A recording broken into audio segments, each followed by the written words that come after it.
that will just alert you that you are going into this whole. Because you said it to a few people, you're going into the story. Yeah, so it can you do. can see Yeah. how you're joining up the dots. Yeah. And then you're turning it Yeah. into something. Joining up the dots is Yeah. good. Absolutely.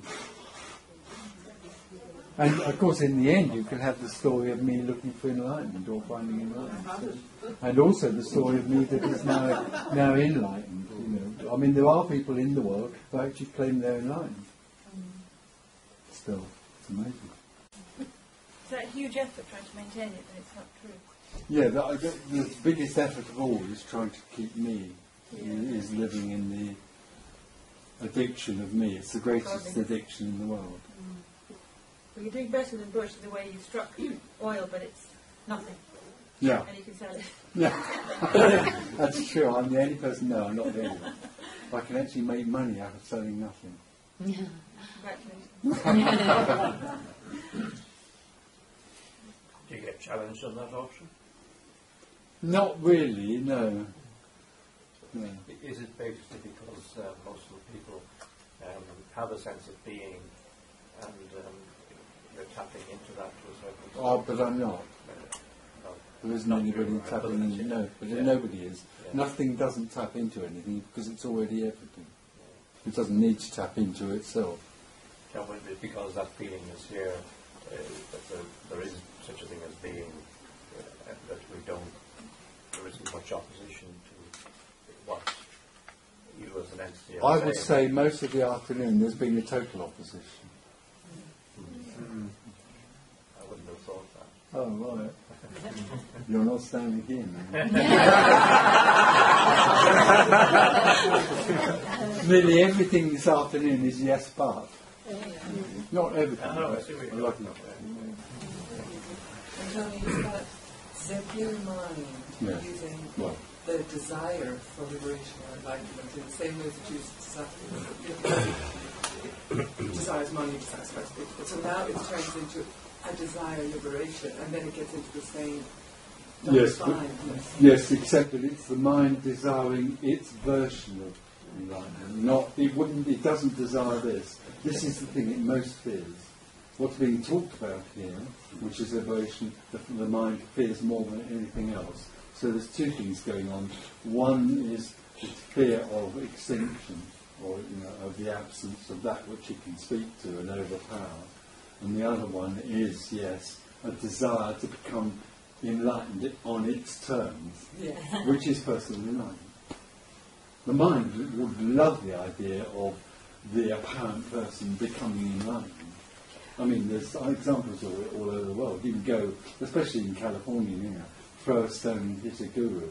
You can find hundreds of examples of apparently enlightened people, and it's simply the mind's idea of what enlightenment should look like. Are they getting the girlfriend? So yes, you are right. There is a battle going on here about, the mind's desire to become enlightened on its own terms, and also its utter fear of liberation. Now we seem to be back with the idea that the mind is the enemy of the Yeah, in some ways it could appear to be so. But the belief that this spurious sense of individuality is an enemy to enlightenment.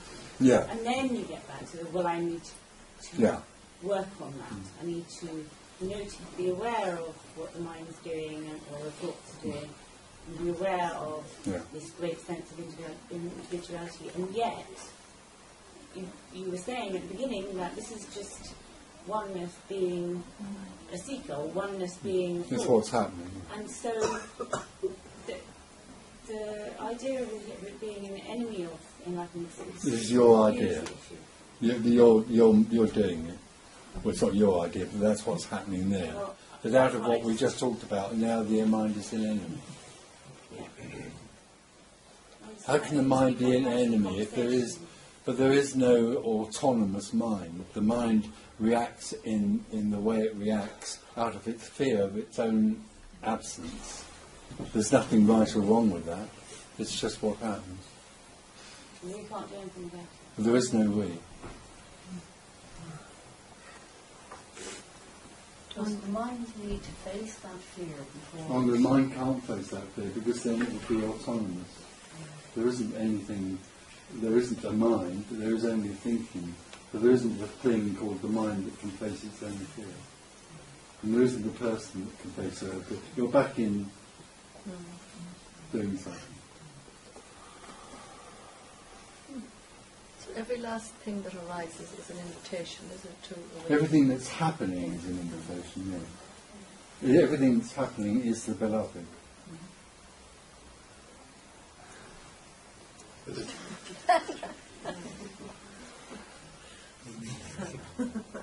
the most simplest thing in the world, and it's the most difficult thing to. It's the most simple and obvious thing there is. That's how it remains hidden. You're absolutely. It remains hidden by being everything. Yeah. By being everything, it remains Everything, hidden yeah. because we're looking for something. We're not looking for everything. Yeah. It's absolutely incredible. Surely one of the ways the mind does hide it, though, is the belief that there is a teacher, that you're actually giving a teaching, and therefore there's the mixing of the message with the teacher. Yeah. For the mind of the person, they see this as a teaching, or they might do. Although however many times you say you're not a teacher, people will still see, or will see you as a teacher, especially in a situation where this thing's standing here and there's people sitting there. Like there's an immediate association in the mind with, he's got it and I haven't. Yeah. So how can you help people? No. You can't. No. If you start to try and present this in a way which will stop people seeking, you're then assuming, that there are individuals there that can do something about it, and there's an individual here that can. It's just, there's no agenda. It's seen or it isn't seen, regardless of what's said and what isn't said. I think you should stand on your head. I think that's Sorry? I think you should stand on your Stand head. on my head, naked. Not naked. That everybody would run out so quickly. The effort of escape might bring you right.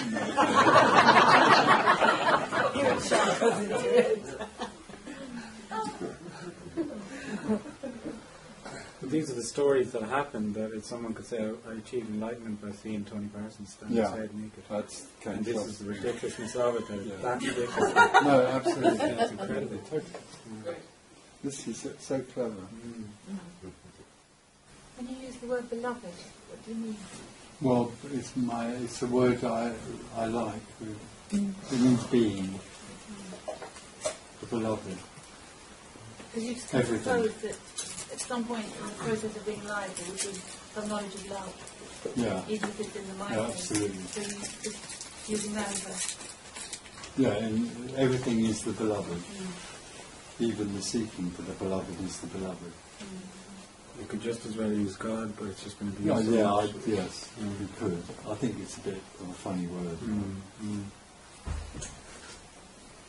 Is time, as we know it, one of the big obstacles to the truth? Well, separation is what keeps us from that which already is everything.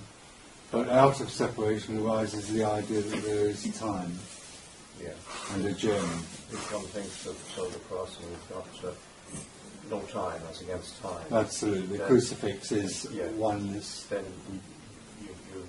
it's probably easier to contemplate